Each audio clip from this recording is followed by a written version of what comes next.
Desde su formación, hace miles de millones de años, la Tierra ha sufrido una serie de catástrofes. Hace 250 millones de años, las mayores erupciones volcánicas que ha experimentado el planeta estuvieron a punto de borrar todo rastro de vida.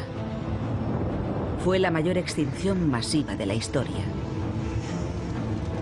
Pero de no haberse producido, los humanos no existiríamos. Esta es la historia del planeta de fuego.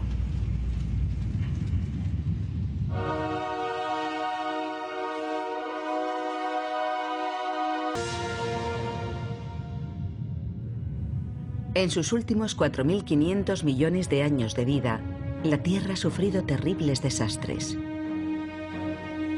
Para asimilar la enorme escala temporal de los eventos que nos han dado forma, imaginemos la historia de la Tierra comprimida en las 24 horas que dura un día. A las 10:40 de la noche, hace 250 millones de años, todas las especies del planeta se enfrentaban a la extinción. Ocurrió durante el periodo pérmico. Un cataclismo desencadenó una reacción en cadena mortal que aniquiló a casi todas las especies de plantas y animales. Recibe el nombre de extinción masiva o gran mortandad y fue la mayor que sufrió nuestro planeta. El 95% de los seres vivos desapareció. Según el paleontólogo sudafricano Roger Smith, fue el momento más dramático de la historia. La extinción masiva de finales del Pérmico fue terrible. Desde la aparición de la vida, no ha habido otra que llegara a exterminar al 95% de las especies, tanto terrestres como marinas, y ocurrió en un periodo muy breve. Fue una aniquilación catastrófica que cambió el curso de la evolución. Pero los humanos estamos aquí gracias a ese 5% que sobrevivió. De no haber sido por aquellos animales que estaban preadaptados o que fueron capaces de sobrevivir a aquella gran sequía, no existiría la vida en la Tierra. ¿Pero qué ocurrió? ¿Y cómo ocurrió? Este misterio ha intrigado a los científicos desde que fueron descubiertos los primeros vestigios de la catástrofe hace casi medio siglo. Determinar cuál fue la causa de la extinción es un elemento clave para comprender la evolución de la vida en la Tierra.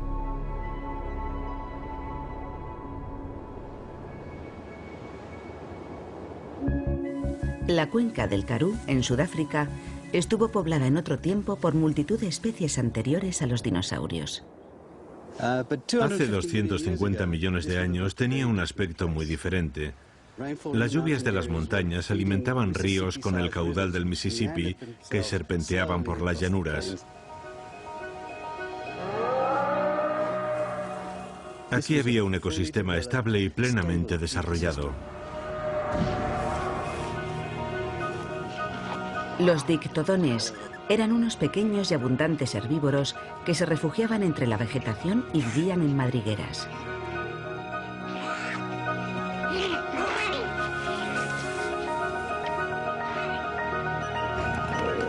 Grandes manadas de herbívoros del tamaño de vacas, llamados dicinodontes, pastaban en las praderas.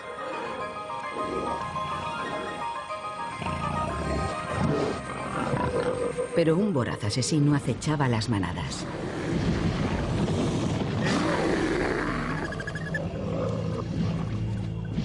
Más de 150 millones de años antes de la aparición del tiranosaurio, el gorgonópsido era el carnívoro más temible del planeta. Sus grandes y poderosos colmillos le convirtieron en el rey de los depredadores del mundo pérmico.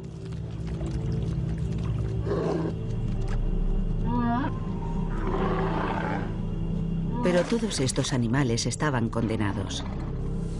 Ninguno de ellos sobrevivió a la extinción masiva. ¿Pero qué acabó con ellos? Las pistas que indican cómo murió el mundo pérmico están enterradas en la cuenca del Karoo.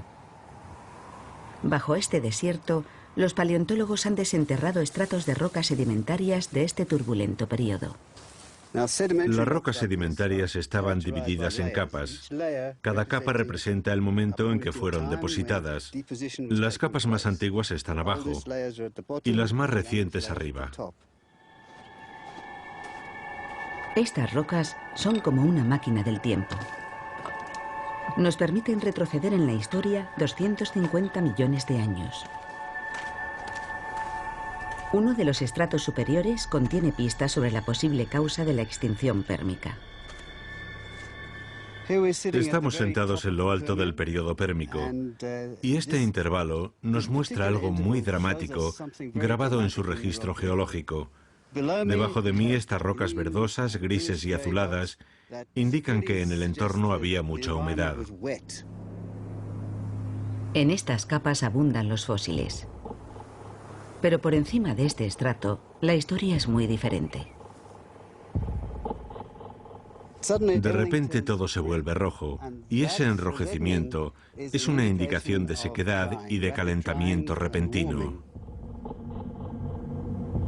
Estas rocas rojizas revelan un repentino y violento ascenso de las temperaturas y señalan que en ese momento la vida en la Tierra estuvo a punto de extinguirse.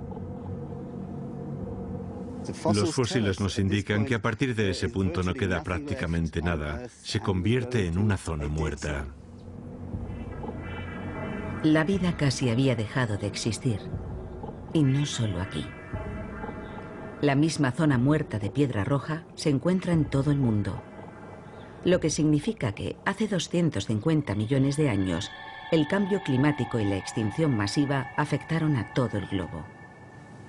Algo muy grande a escala planetaria elevó las temperaturas unos 10 grados centígrados, acabando prácticamente con todos los seres vivos.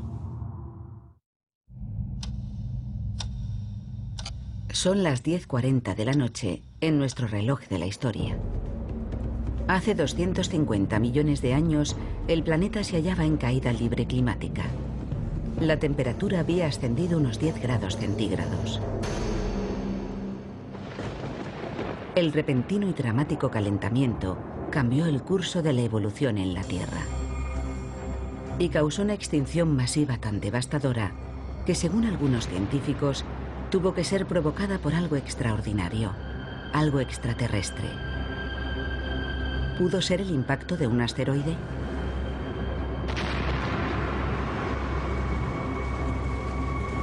Un impacto cósmico habría proyectado miles de millones de toneladas de polvo y rocas a la atmósfera, que habrían bloqueado el Sol, impidiendo el crecimiento de las plantas, haciendo descender las temperaturas y provocando el colapso de la cadena alimenticia. Una extinción provocada por el impacto de un asteroide se habría producido en tan solo unas décadas. Pero esa no es la historia que cuentan las rocas. Durante los últimos 10 años, el profesor Paul Wignall y un equipo de la Universidad de Leeds, Inglaterra, han examinado restos del periodo de la devastadora extinción masiva, recogido miles de muestras y filmado innumerables horas de vídeo en sus expediciones a Groenlandia. Las rocas confirman un periodo de cambio climático y mucho más. Registran la historia de la extinción masiva, tanto en la Tierra como en el mar, y nos ofrecen una imagen de la mortandad mucho más clara de lo que podíamos imaginar. La extinción masiva es la mayor escena del crimen de todos los tiempos en cuanto a fósiles, y Groenlandia en particular está llena de pistas. Hay una enorme cantidad de indicios que nos permiten reconstruir lo ocurrido con gran detalle. Es uno de los registros más importantes de ese periodo. Estas rocas de Groenlandia ofrecen muchos argumentos contra la teoría del impacto de un asteroide.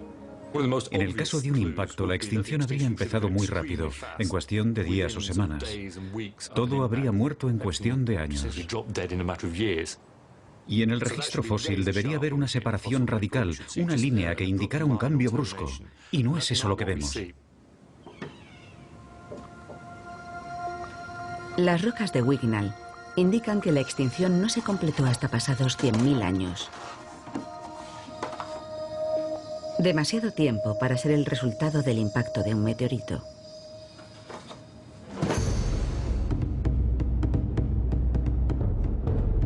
Las muestras halladas en Groenlandia sugieren que la extinción tuvo una causa diferente. Y el geólogo Mike Benton cree saber cuál fue. Él piensa que el desastre comenzó en las profundidades de la Tierra. Descartado un impacto, el tipo de catástrofe más dramático e instantáneo es el que habría desencadenado algún tipo de erupción volcánica. Así que es ahí donde debemos empezar a buscar.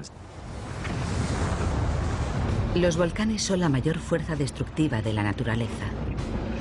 Impulsados por una presión inimaginable en las profundidades del planeta, inundan nuestra atmósfera con gases tóxicos y roca fundida.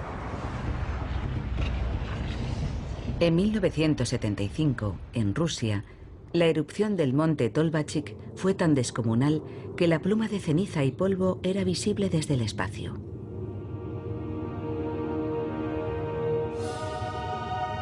Pero las erupciones volcánicas eran mucho mayores y más violentas hace 250 millones de años, como demuestran los hallazgos encontrados en Rusia oriental. En Siberia, bajo las llanuras heladas de uno de los rincones más remotos de la Tierra, hay restos de la catástrofe que pudo haber acabado con la vida en nuestro planeta. Una vasta extensión de antiguas masas de lava que forman un sombrío paisaje conocido como las trampas siberianas. Las trampas siberianas son un fenómeno volcánico que no se da hoy en día y representan la forma de vulcanismo más extrema que ha producido la Tierra. A su lado, cualquier erupción que podamos ver en la actualidad sería insignificante. Al final del periodo pérmico, millones de kilómetros cúbicos de magma se agitaban bajo la corteza siberiana. La región entera empezó a bombarse.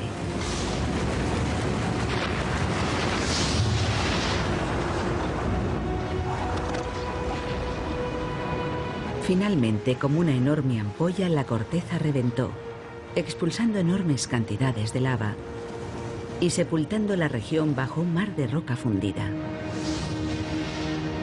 Un tipo de erupción denominada inundación basáltica. Esta fue la fuerza que provocó la extinción masiva. Hace 250 millones de años, la inundación basáltica de Siberia cubrió un área de la extensión de Estados Unidos bajo 1,5 kilómetros de roca fundida. Siberia terminó calmándose. Pero Islandia sigue siendo una de las zonas geológicamente más activas del mundo. Mike Benton investiga el terrible impacto que pudo tener aquí una pequeña inundación basáltica. Estamos en medio de un campo de lava en Laki, donde se produjo una inundación basáltica muy bien documentada que puede servir como una buena analogía de las trampas siberianas. En 1783 hubo aquí una erupción volcánica que duró unos 8 meses.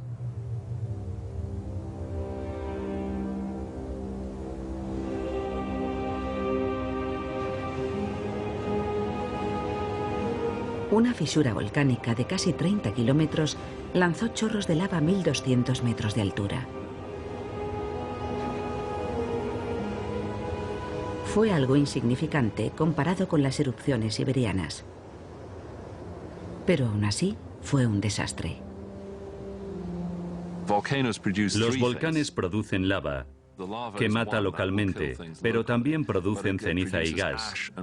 La lava tiene un alcance relativamente corto.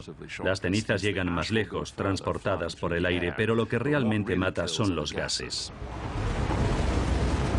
La erupción de la fisura de Laki produjo grandes cantidades de dióxido de azufre, un gas que tiene un impacto mortal sobre el medio ambiente. Cuando se mezcla con el vapor de agua, se convierte en ácido sulfúrico y entonces cae sobre la Tierra en forma de lluvia ácida. Numerosos testimonios narran sus terribles efectos. Los habitantes de Laki sufrieron quemaduras en los ojos y experimentaron grandes dificultades para respirar. El ganado también sufrió quemaduras en la piel y las plantas murieron. La cadena alimenticia empezó a desmoronarse. Y aquello no fue más que el principio. Parte del ácido sulfúrico no cayó a la Tierra. Permaneció flotando en la atmósfera en forma de diminutas gotas. Gotas que reflejaron la luz del Sol y enfriaron la superficie del planeta. El frío que siguió a la erupción mató a más gente que los daños inmediatos causados por el ácido sulfúrico. Los inviernos fueron muy fríos durante los 2 o 3 años siguientes, y no solo en Islandia. En el norte de Europa la pérdida de las cosechas provocó numerosas muertes. La erupción de Laki mostró a Benton que el enfriamiento producido por el dióxido de azufre volcánico es mortal. Y que sus efectos se dejan sentir a miles de kilómetros. Cuesta imaginar la devastación en las trampas siberianas. Laki estuvo escupiendo gas y lava durante 8 meses y cubrió de roca fundida un área de 500 kilómetros cuadrados.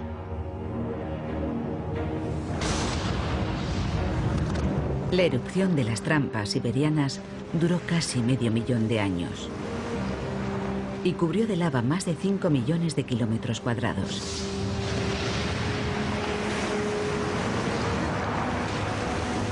Fue 200.000 veces más grande que la de Laki.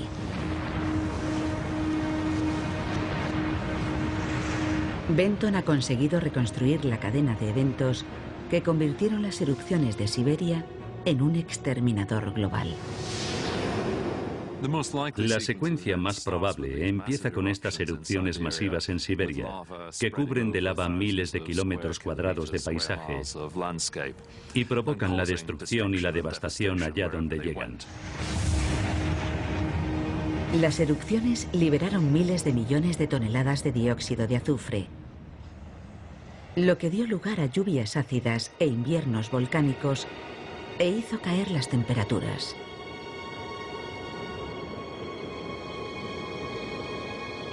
El cambio climático acabó con las plantas de todo el planeta y rompió la cadena alimenticia. Los herbívoros, como los dicinodontes, murieron de hambre. Y con ellos los carnívoros a los que servían de alimento. Un 10% de las especies desapareció. Pero esto no era más que el principio. Otro gas liberado por las trampas siberianas iba a empeorar enormemente las cosas.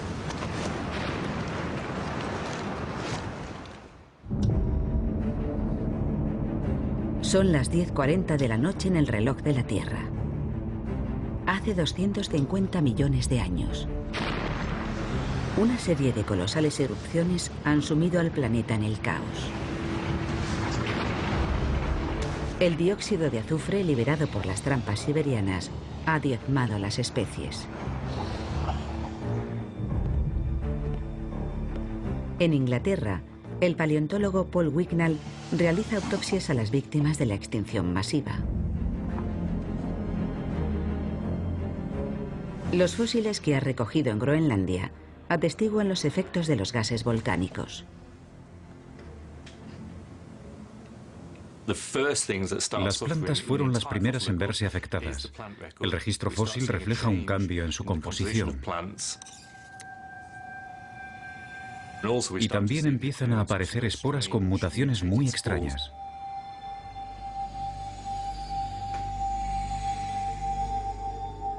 Las plantas fosilizadas muestran un mundo que lucha por adaptarse al cambio climático. Y también registran los efectos de otro mortífero gas volcánico, el dióxido de carbono. Los pequeños orificios que aparecen en la superficie de las hojas son indicadores claros de la cantidad de CO2 que había en el aire. Las plantas necesitan dióxido de carbono para crear energía y lo absorben a través de diminutos orificios en la cara interior de las hojas. Cuanto más CO2 hay en el entorno, menos orificios necesita la planta para absorberlo. Cuando los científicos estudiaron las hojas fosilizadas de hace 250 millones de años, descubrieron una llamativa y repentina reducción del número de orificios. Todo indicaba que al principio de la extinción, los niveles de dióxido de carbono se habían disparado. Y eso solo podía significar una cosa. Las erupciones de las trampas siberianas debieron liberar miles de millones de toneladas de CO2. Este gas de efecto invernadero convirtió el enfriamiento global en calentamiento global. Los científicos calculan que la cantidad de dióxido de carbono que contenía la atmósfera tras las erupciones era 20 veces superior a la actual, más que suficiente para afectar radicalmente al clima y provocar un calentamiento global desbocado. El resultado fue una elevación de la temperatura global de al menos 5 grados centígrados. Y se produjo de forma episódica. Es posible que hubiera repetidas subidas periódicas. Una subida de 5 grados centígrados puede no parecernos excesiva, pero tuvo un efecto devastador en el clima de la Tierra. El calentamiento de la atmósfera afecta la forma en que se genera y distribuye la lluvia.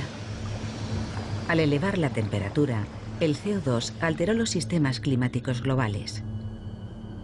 En las regiones ecuatoriales simplemente dejó de llover. En Sudáfrica, la cuenca del Karoo sufrió intensamente el impacto del cambio climático.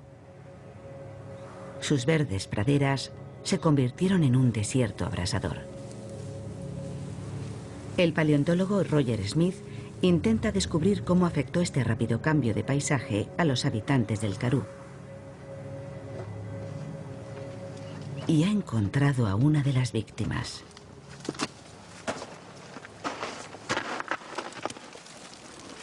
Esto es un cráneo fosilizado de Dicinodonte. Tenía el tamaño de una vaca y era uno de los últimos herbívoros del Pérmico.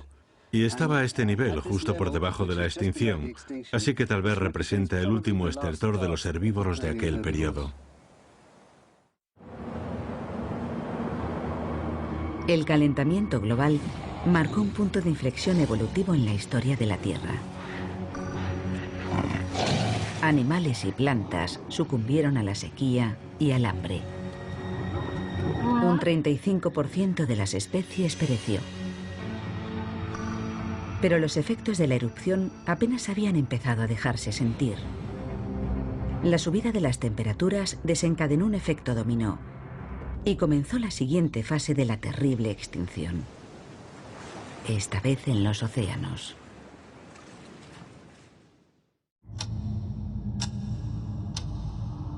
Son las 10:40 de la noche en el reloj de la Tierra. Hace 250 millones de años.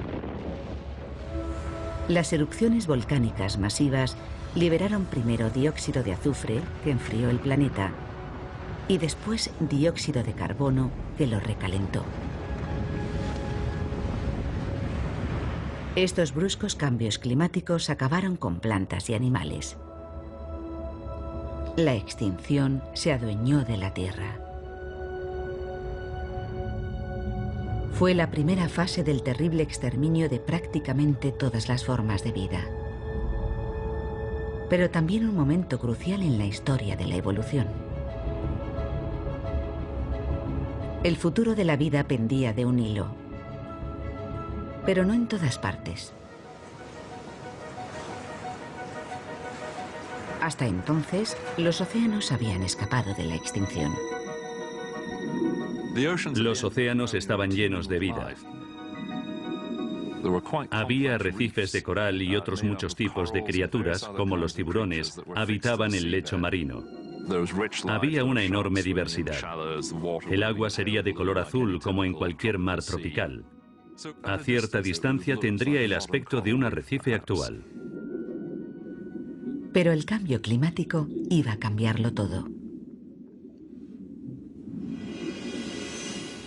El paleontólogo Paul Wignall ha encontrado pruebas de la siguiente fase de la mortífera extinción masiva: la muerte de los océanos. Esta es una de las rocas que hemos recogido en Groenlandia. Es muy negra, algo típico de este periodo, pero lo más revelador son estos bonitos cristales dorados. Esto es pirita, el oro de los tontos. Y si está ahí es porque no había oxígeno en el suelo marino. Es un descubrimiento de gran importancia. El llamado oro de los tontos solo puede formarse en un entorno carente de oxígeno. El descubrimiento de pirita en rocas de hace 250 millones de años solo puede significar una cosa. De alguna forma, los océanos se habían quedado sin oxígeno. Era un hallazgo de gran trascendencia, desconocido hasta entonces. Revelaba una repentina ausencia de oxígeno en el último período del Pérmico, algo completamente nuevo. Nos estaba sugiriendo una forma muy diferente de exterminio de la vida marina.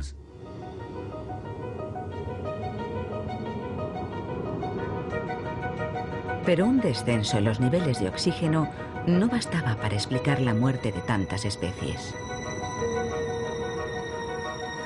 Un misterio que ayudó a resolver una investigación en el Parque Nacional de Green Lake, en el norte del estado de Nueva York.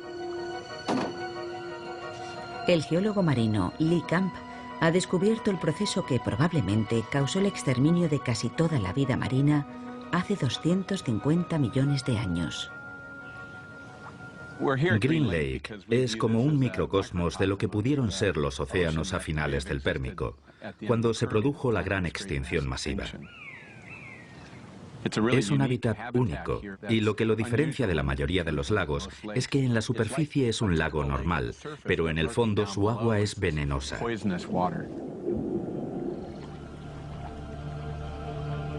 El lago tiene un aspecto normal, pero bajo la superficie se está muriendo, igual que los antiguos océanos del Pérmico. El agua se está estancando y los niveles de oxígeno están descendiendo. Camp y un equipo de la Universidad de Pensilvania llevan 5 años monitorizando la lenta muerte del lago. En el fondo han encontrado colonias de cromatiales o bacterias rojas del azufre, un organismo que solo vive en aguas ricas en un gas altamente tóxico, el sulfuro de hidrógeno. El sulfuro de hidrógeno o ácido sulfídrico es un residuo producido por bacterias que prosperan en aguas carentes de oxígeno. Cuando los niveles de oxígeno caen hasta un punto mínimo, los organismos que no toleran el oxígeno empiezan a multiplicarse y a producir un residuo, el ácido sulfídrico, que es venenoso para los seres que respiran oxígeno. El ácido sulfídrico es un ingrediente clave en la formación de la pirita. Las grandes cantidades de pirita presentes en las rocas recogidas en Groenlandia indican que el mismo proceso que se está desarrollando en este lago tuvo lugar a gran escala en los océanos pérmicos. Camp y su equipo están registrando el ascenso de los niveles de ácido sulfídrico y lo hacen controlando el crecimiento de las bacterias rojas del azufre y las variaciones de la profundidad a la que se encuentran. Saben que han encontrado bacterias cuando sacan agua rosada. El agua rosada indica la presencia de bacterias rojas del azufre. Es lo que nos indica que estos organismos han alcanzado una densidad de población considerable. Cuando hay tantos, el agua se vuelve rosada. Por debajo de esta capa tóxica, los animales que respiran oxígeno no pueden sobrevivir. Camp va registrando minuciosamente la profundidad a la que encuentra agua rosada en las diferentes zonas de Green Lake.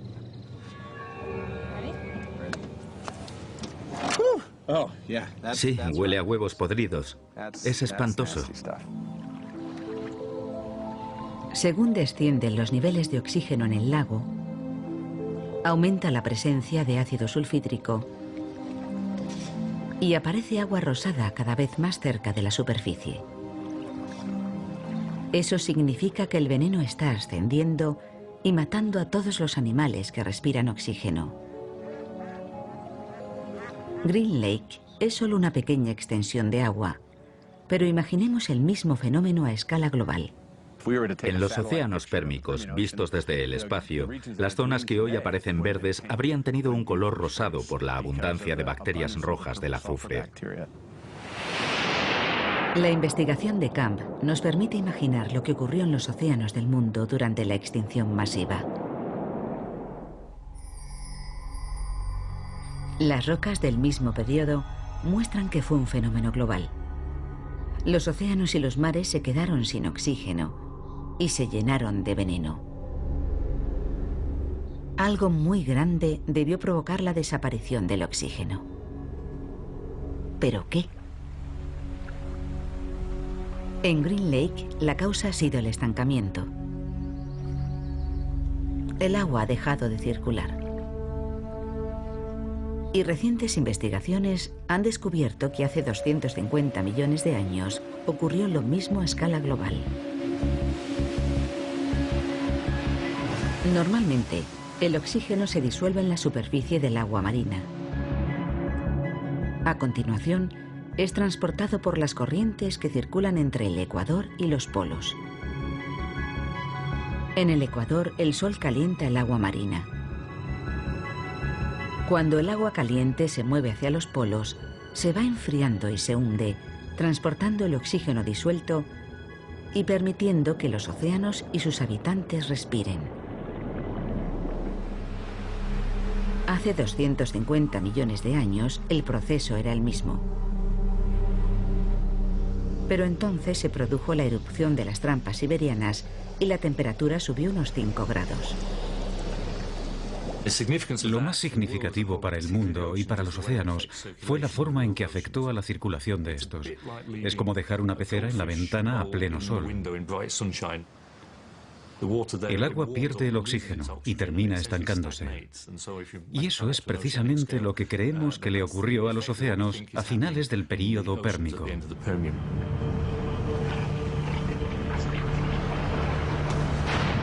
Hace 250 millones de años, el rápido calentamiento global generado por los gases volcánicos no solo elevó la temperatura de la atmósfera, también calentó los océanos. Estos dejaron de transportar el oxígeno y se estancaron, empezando a producir ácido sulfídrico y convirtiéndose en un caldo de cultivo ideal para las bacterias. Creemos que el calentamiento provocó la acumulación de ácido sulfídrico en el océano profundo. Las concentraciones de ácido llegaron a ser tan altas que terminaron invadiendo la superficie y expulsando a todos los organismos que respiraban oxígeno al arrebatarles su espacio vital.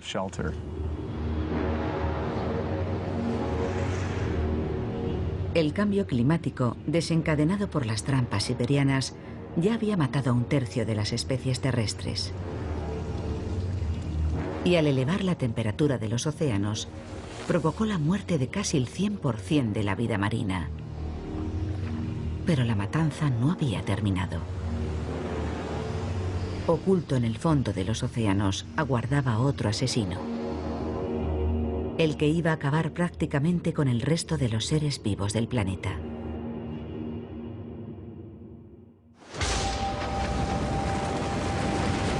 Las erupciones de las trampas siberianas habían sumido a la Tierra en el caos, cubriendo un área similar a la de Estados Unidos con una densa capa de roca fundida. Lo que puso en movimiento una cadena de eventos que estuvo a punto de acabar con todas las especies de la Tierra. El dióxido de azufre provocó lluvias ácidas e inviernos repentinos. Y a continuación, el dióxido de carbono elevó tanto la temperatura que la cadena alimenticia se colapsó. Los océanos se calentaron y los niveles de oxígeno se desplomaron. Las bacterias saturaron el agua de ácido sulfídrico. convirtiendo los mares en una zona de exterminio. Estos fenómenos acabaron con un 70% de las poblaciones vegetales y animales en tan solo 50.000 años. Pero las especies que consiguieron sobrevivir iban a recibir el golpe de gracia.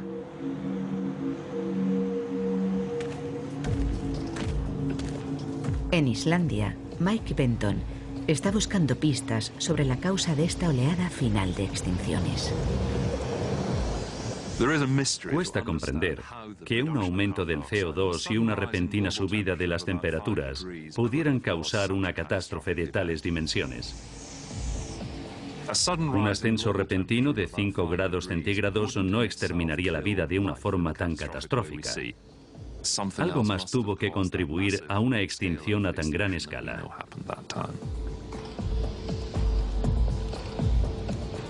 Las trampas siberianas desencadenaron un calentamiento global que acabó con un gran número de especies, primero en tierra y después en el mar. Pero las temperaturas volvieron a subir otros 5 grados.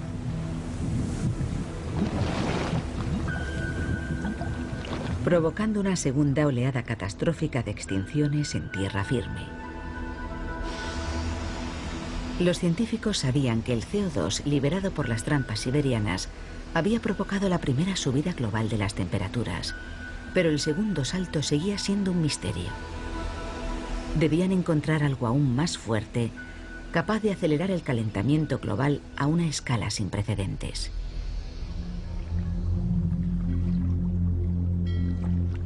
Y encontraron la respuesta a este misterio en el fondo del océano, frente a la costa californiana de Santa Bárbara. Mar adentro, a 1,5 kilómetros del litoral, el climatólogo de la Universidad de California, Ira Leifer, está monitorizando un fenómeno muy poco usual. Está observando un gas de efecto invernadero, pero no dióxido de carbono, sino metano. El metano que existe en las profundidades de la Tierra se filtra a través de la corteza terrestre hasta llegar al lecho marino y en esta zona, formando una columna de agua, sube a la superficie en forma de burbujas. Se pueden ver estas columnas de burbujas en zonas costeras de todo el planeta. Y esta, al sur de California, brinda al equipo de Leifer una oportunidad única de estudiarla de cerca.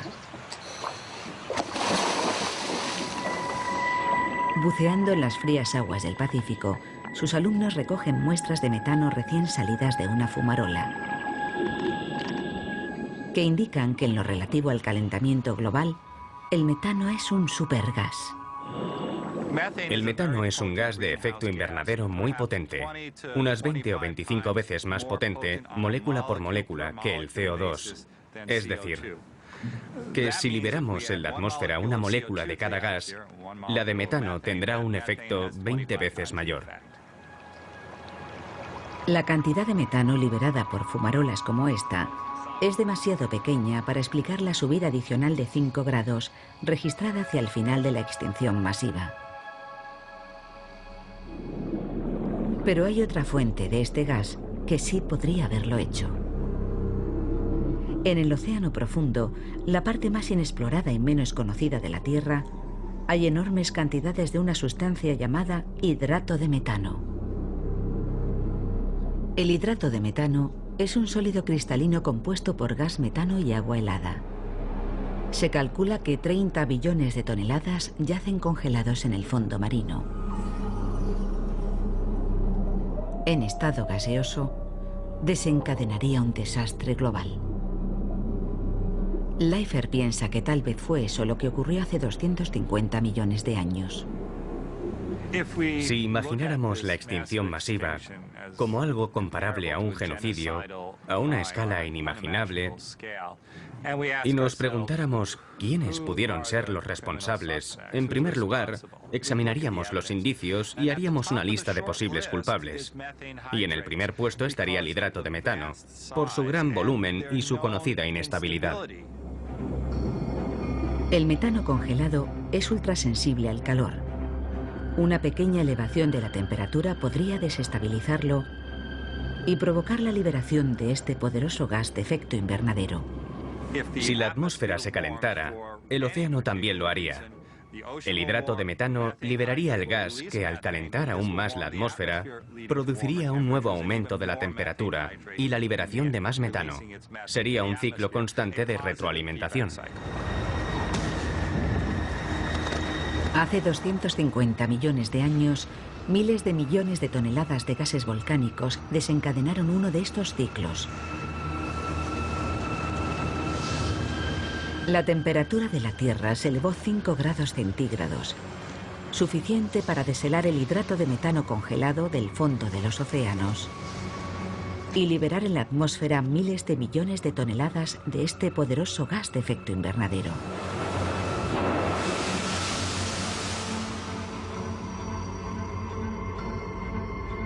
Las temperaturas se elevaron otros 5 grados. El mundo estaba 10 grados más caliente. La vida no pudo adaptarse a este repentino cambio climático. La casi totalidad de los seres vivos sucumbió. Primero murió la escasa vegetación que quedaba. Después, los pocos herbívoros supervivientes. Y con ellos, los últimos carnívoros. La cadena alimenticia no solo se había roto, prácticamente había dejado de existir. Pero a pesar de esta abrumadora serie de catástrofes, la vida evolucionó y con ella la raza humana. Debemos nuestra existencia a unos héroes de 4 patas casi desconocidos. Hace 250 millones de años, el planeta había sido arrasado por salvajes erupciones volcánicas. Los gases tóxicos liberados provocaron un caos climático global y casi exterminaron la vida en la Tierra. Para las especies dominantes no había la menor esperanza de supervivencia. Los gorgonópsidos, por ejemplo, debieron ver cómo cambiaban sus dominios. Sus presas eran cada vez más escasas y la temperatura aumentaba rápidamente. Y así fue como desaparecieron, ellos y todo su entorno. Para estos temibles depredadores y para casi todos los seres vivos había llegado el fin. Pero en realidad fue un nuevo principio. Las catástrofes pueden poner a cero el reloj evolutivo. La dirección en que avanza la evolución puede cambiar totalmente porque las especies dominantes desaparecen y otras que antes tenían un papel menos significativo tienen su oportunidad. Hace 250 millones de años, la extinción masiva brindó una oportunidad evolutiva única a un pequeño y modesto animal. El cinodonte era un aperitivo habitual de los gorgonópsidos, pero al aprender a refugiarse en sus madrigueras, se mantuvo fuera del alcance de los depredadores. Un hábito que resultó muy útil cuando el cambio climático abrasó la superficie de la Tierra. Los tubérculos y raíces subterráneas le proporcionaron alimento y agua. En la cuenca del Karoo, en Sudáfrica, el paleontólogo Roger Smith ha hecho un importante descubrimiento. Esto es una madriguera del Triásico inferior y sabemos por los fósiles que hemos encontrado en ella que era un refugio de cinodontes. Los cinodontes se refugiaron en madrigueras a finales de la gran extinción del Pérmico.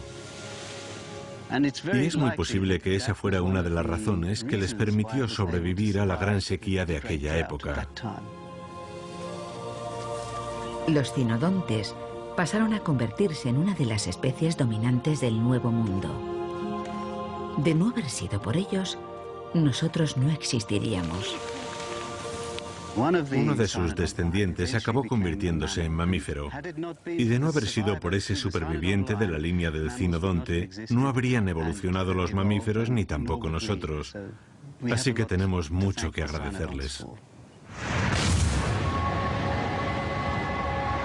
Hace 250 millones de años, la vida sufrió un golpe devastador. Sin embargo, consiguió recuperarse, creando nuevas especies y ecosistemas. Pero el mismo tipo de catástrofe que dio a nuestros antepasados su oportunidad podría volver a producirse. Erupciones como la de Laki en Islandia se producen una vez cada 20 millones de años. Las gigantescas, como la de las trampas siberianas, son aún más infrecuentes. Ocurren cada varios cientos de millones de años. Pero ocurren. Es difícil aceptar que la Tierra pueda provocar una devastación extrema y que no haya nada que nosotros, con toda nuestra tecnología, podamos hacer para impedirlo. Ante una erupción semejante a la de las trampas siberianas, es difícil calcular cuántos seres humanos podrían protegerse de ella, pero sin duda provocaría una mortandad y una destrucción terribles. Nadie estaría a salvo.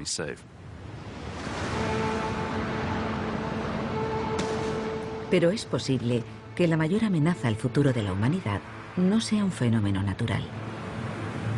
Por primera vez en la historia, la especie dominante del planeta está alterando el delicado equilibrio de su ecosistema. Nuestras emisiones de dióxido de carbono están teniendo un impacto catastrófico.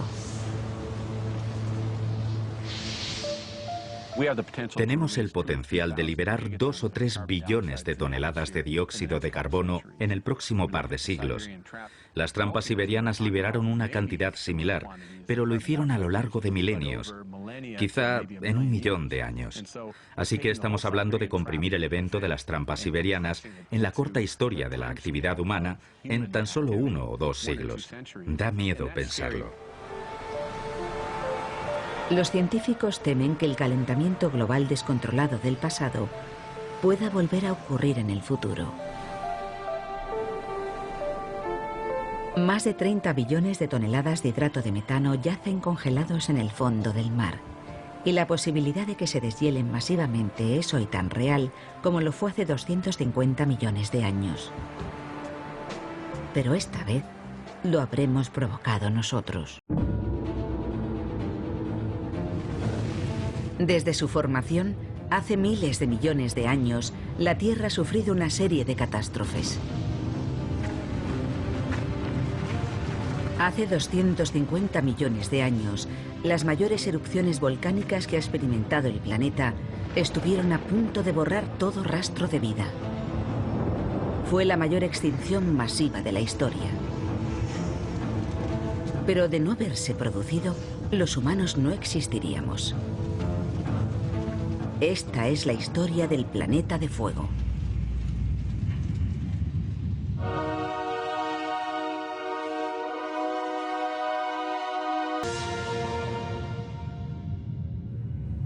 En sus últimos 4.500 millones de años de vida, la Tierra ha sufrido terribles desastres.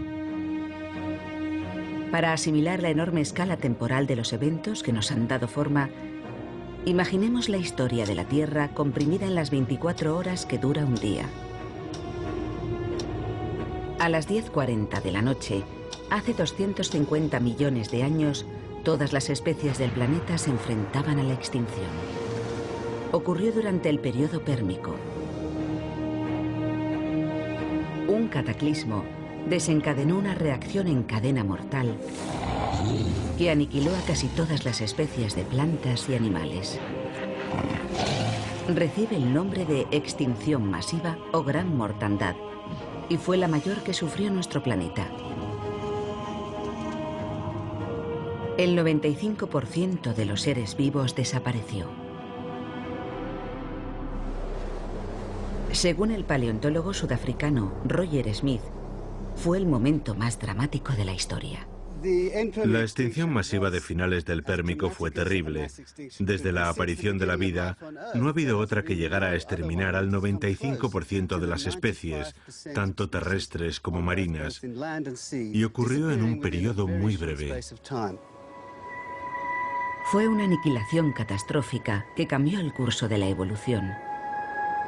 Pero los humanos estamos aquí gracias a ese 5% que sobrevivió. De no haber sido por aquellos animales que estaban preadaptados o que fueron capaces de sobrevivir a aquella gran sequía, no existiría la vida en la Tierra. ¿Pero qué ocurrió? ¿Y cómo ocurrió? Este misterio ha intrigado a los científicos desde que fueron descubiertos los primeros vestigios de la catástrofe hace casi medio siglo. Determinar cuál fue la causa de la extinción es un elemento clave para comprender la evolución de la vida en la Tierra.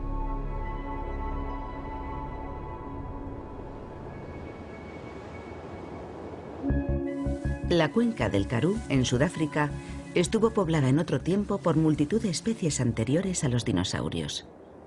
Hace 250 millones de años tenía un aspecto muy diferente. Las lluvias de las montañas alimentaban ríos con el caudal del Mississippi que serpenteaban por las llanuras. Aquí había un ecosistema estable y plenamente desarrollado. Los dictodones eran unos pequeños y abundantes herbívoros que se refugiaban entre la vegetación y vivían en madrigueras.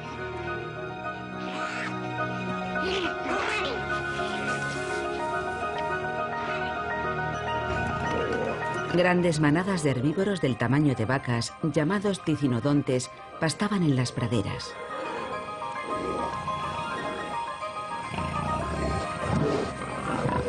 Pero un voraz asesino acechaba a las manadas.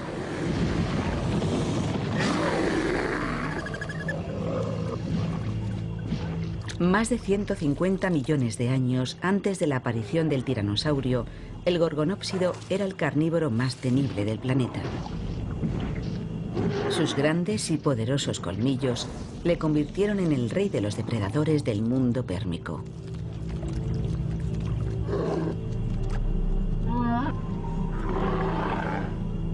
Pero todos estos animales estaban condenados. Ninguno de ellos sobrevivió a la extinción masiva. ¿Pero qué acabó con ellos? Las pistas que indican cómo murió el mundo pérmico están enterradas en la cuenca del Karoo. Bajo este desierto, los paleontólogos han desenterrado estratos de rocas sedimentarias de este turbulento periodo. Las rocas sedimentarias estaban divididas en capas. Cada capa representa el momento en que fueron depositadas. Las capas más antiguas están abajo y las más recientes arriba. Estas rocas son como una máquina del tiempo. Nos permiten retroceder en la historia 250 millones de años. Uno de los estratos superiores contiene pistas sobre la posible causa de la extinción pérmica. Estamos sentados en lo alto del período pérmico y este intervalo nos muestra algo muy dramático grabado en su registro geológico. Debajo de mí, estas rocas verdosas, grises y azuladas indican que en el entorno había mucha humedad. En estas capas abundan los fósiles. Pero por encima de este estrato, la historia es muy diferente. De repente todo se vuelve rojo y ese enrojecimiento es una indicación de sequedad y de calentamiento repentino. Estas rocas rojizas revelan un repentino y violento ascenso de las temperaturas y señalan que en ese momento la vida en la Tierra estuvo a punto de extinguirse. Los fósiles nos indican que a partir de ese punto no queda prácticamente nada. Se convierte en una zona muerta. La vida casi había dejado de existir. Y no solo aquí. La misma zona muerta de piedra roja se encuentra en todo el mundo. Lo que significa que hace 250 millones de años, el cambio climático y la extinción masiva afectaron a todo el globo. Algo muy grande a escala planetaria elevó las temperaturas unos 10 grados centígrados, acabando prácticamente con todos los seres vivos. Son las 10:40 de la noche en nuestro reloj de la historia.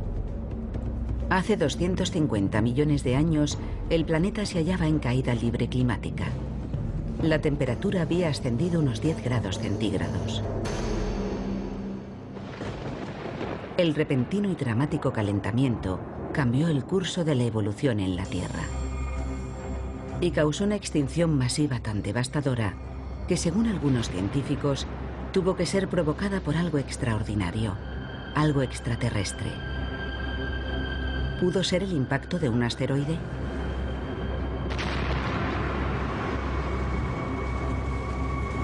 Un impacto cósmico habría proyectado miles de millones de toneladas de polvo y rocas a la atmósfera, que habrían bloqueado el Sol, impidiendo el crecimiento de las plantas, haciendo descender las temperaturas y provocando el colapso de la cadena alimenticia. Una extinción provocada por el impacto de un asteroide se habría producido en tan solo unas décadas. Pero esa no es la historia que cuentan las rocas. Durante los últimos 10 años, el profesor Paul Wignall y un equipo de la Universidad de Leeds, Inglaterra, han examinado restos del periodo de la devastadora extinción masiva, recogido miles de muestras y filmado innumerables horas de vídeo en sus expediciones a Groenlandia. Las rocas confirman un periodo de cambio climático y mucho más. Registran la historia de la extinción masiva, tanto en la Tierra como en el mar, y nos ofrecen una imagen de la mortandad mucho más clara de lo que podíamos imaginar. La extinción masiva es la mayor escena del crimen de todos los tiempos en cuanto a fósiles, y Groenlandia en particular está llena de pistas. Hay una enorme cantidad de indicios que nos permiten reconstruir lo ocurrido con gran detalle. Es uno de los registros más importantes de ese periodo. Estas rocas de Groenlandia ofrecen muchos argumentos contra la teoría del impacto de un asteroide. En el caso de un impacto, la extinción habría empezado muy rápido, en cuestión de días o semanas. Todo habría muerto en cuestión de años. Y en el registro fósil debería haber una separación radical, una línea que indicara un cambio brusco. Y no es eso lo que vemos. Las rocas de Wignall indican que la extinción no se completó hasta pasados 100.000 años. Demasiado tiempo para ser el resultado del impacto de un meteorito.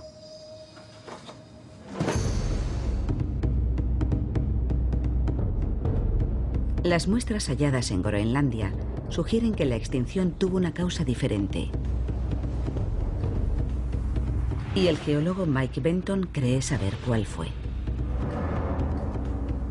Él piensa que el desastre comenzó en las profundidades de la Tierra.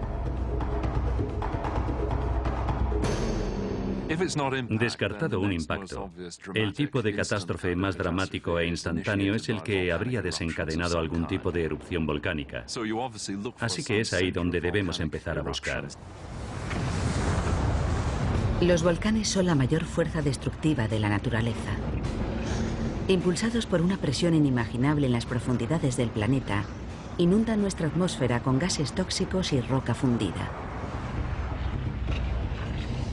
En 1975, en Rusia, la erupción del monte Tolbachik fue tan descomunal que la pluma de ceniza y polvo era visible desde el espacio.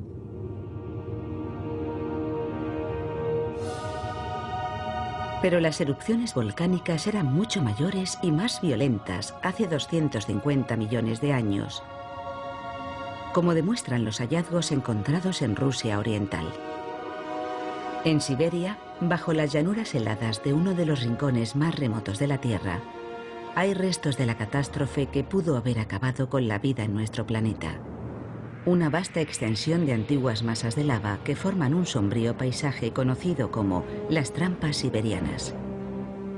Las trampas siberianas son un fenómeno volcánico que no se da hoy en día y representan la forma de vulcanismo más extrema que ha producido la Tierra. A su lado, cualquier erupción que podamos ver en la actualidad sería insignificante. Al final del periodo pérmico, millones de kilómetros cúbicos de magma se agitaban bajo la corteza siberiana.